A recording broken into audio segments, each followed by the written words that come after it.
முதலாவது ஜெப குறிப்பு 1 கொரிந்தியர் 6வது அதிகாரம் 12வது வசனம். எல்லாவற்றையும் அனுபவிக்க எனக்கு அதிகாரம் உண்டு, ஆகிலும் எல்லாம் தகுதியாய் இராது. எல்லாவற்றையும் அனுபவிக்க எனக்கு அதிகாரம் உண்டு, ஆகிலும் நான் ஒன்றிற்கும் அடிமைப்பட மாட்டேன். ஹல்லேலூயா. அடிமைப்படாமல் இருக்கமா? தகுதி இல்லாத காரியத்தில். தகுதி இல்லாத காரியம்தான் நமக்கு தெரிஞ்சாலும் கூட அந்த தகுதி இல்லாத காரியங்களுக்கு நம்ம இன்னும் ஒரு சில காரியங்கள் அடிமையாக தான் இருக்கிறோம். அதனால தான் இந்த ஜெப குறிப்பை கொடுத்து கர்த்தர் நம்மளை சரிப்படுத்த சித்தமுள்ளவராக இருக்கிறார். எல்லாரும் இந்த வேலையில் ஒருமனப்பட்டவர்களாய் உண்மையாக கர்த்தரிடத்துல இந்த அடிமைத்தனத்திலேருந்து எங்களை விடுதலை செய்யுங்கப்பா அப்படின்னு சொல்லி உண்மையாக ஜெபிப்போமா? எல்லாரும் கண்களை மூடி. ஸ்தோத்திரம் அப்பா, நல்ல தகப்பனே, உண்மை நன்றியோடு கூட துதிக்கிறோம், உண்மை ஸ்தோத்தரிக்கிறோம் அப்பா. ஸ்தோத்திரம் அப்பா. இப்போ நாங்கள் ரட்சிக்கப்பட்டவர்களாக இருக்கிறோம், தொடர்ந்து தேவ சமூகத்துக்கு வருகிறோம் அப்பா. ஆனாலும் கூட அந்த தகுதி இல்லாத காரியங்களை நாங்கள் இன்னும் அடிமை உள்ளவர்களாக இருக்கிறோம்ப்பா. இந்த வேலை உங்கள் சமூகத்தில் ஒப்பு கொடுக்குறோம் அப்பா. உண்மையாக ஒப்பு கொடுக்குற ஒவ்வொரு பிள்ளைகளும் உடைய கரத்தில் ஒப்பு கொடுக்குறோம் அப்பா. ஸ்தோத்திரம் தகப்பனே. அப்பா, அந்த அடிமைத்தனத்திலிருந்து இந்த வேலை நீங்கள் விடுதலை செய்யும்படியாய் கூட ஜெபிக்கிறோம் அப்பா.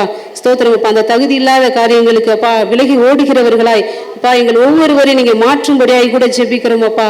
அப்படியே செய்யுங்க, உங்கள் நாமம் மகிமையடையட்டும். மீட்பெரும் இரட்சகருமா இருக்கிற இயேசு கிறிஸ்துவின் நாமத்தினால ஜெபிக்கிறோம் எங்கள் ஜீவனுள்ள நல்ல பிதாவே, ஆமேன். கர்த்தர் நம்முடைய ஜெபத்தை கேட்டதற்காக நம் கர்த்தருக்கு ஸ்தோத்திரம் செலுத்துவோம். ஸ்தோத்திரம் அப்பா, உமக்கு ஸ்தோத்திரம்.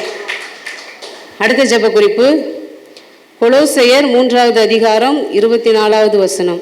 எதை செய்தாலும் அதை மனுஷர்களுக்கென்று செய்யாமல் கர்த்தருக்கென்றே மனப்பூர்வமாய் செய்யுங்கள். இந்த ஜெப குறிப்பு எல்லாருக்கும் புரியும்னு கர்த்தருக்குள்ள விசுவாசிக்கிறேன். நம்ம எந்த காரியத்தை செஞ்சாலும் அதை மனுஷரை பிரியப்படுத்துறதுக்காக, மனுஷர் பார்க்குறாங்க அவங்கக்கிட்ட நல்ல பேர் வாங்கணும் அப்படிங்கிறதுக்காக செய்யாமல் கர்த்தருக்காக, கர்த்தருக்குள்ள உண்மையாக கர்த்தருக்காக அதை மனப்பூர்வமாக செய்கிறவர்களாக இருக்கணும் அப்படின்னு சொல்லி இந்த வேலையில் நம்ம ஒவ்வொருவரும் கண்களை மூடி நம்மளை ஒப்பு கொடுத்து ஜெபிப்போம். ஸ்தோத்திரம் அப்பா, நல்லவரே, உண்மை நன்றியோடு கூட துதிக்கிறோம், உண்மை ஸ்தோத்தரிக்கிறோம் அப்பா. ஸ்தோத்திரம் அப்பா. நாங்கள் எந்த காரியத்தை செய்யும் போதும் ஸ்தோத்திரம் அப்பா மனுஷர்கள் பார்க்குறாங்கன்னு மனுஷரை பிரியப்படுத்துறதுக்கு அந்த காரியங்களை செய்கிறவர்களா இல்லாமல் ஸ்தோத்திரம் அப்பா இதுவரையிலும் நாங்கள் அப்படி செய்திருந்தா அப்பா இந்த வேலை எங்களை ஒவ்வொருவரையும் நீங்கள் மன்னிக்கும்படியாய் ஜெபிக்கிறோம் அப்பா. வருகிற நாட்களில் அப்பா நாங்கள் உண்மையாய் கர்த்தருக்கென்று மனப்பூர்வமாய் செய்கிற பிள்ளைகளாக எங்களை நீ மாற்றும்படியாய் கூட ஜெபிக்கிறோம் அப்பா. அப்படியே நீங்கள் செய்யுங்க, உங்கள் நாமம் மகிமை அடையட்டும்.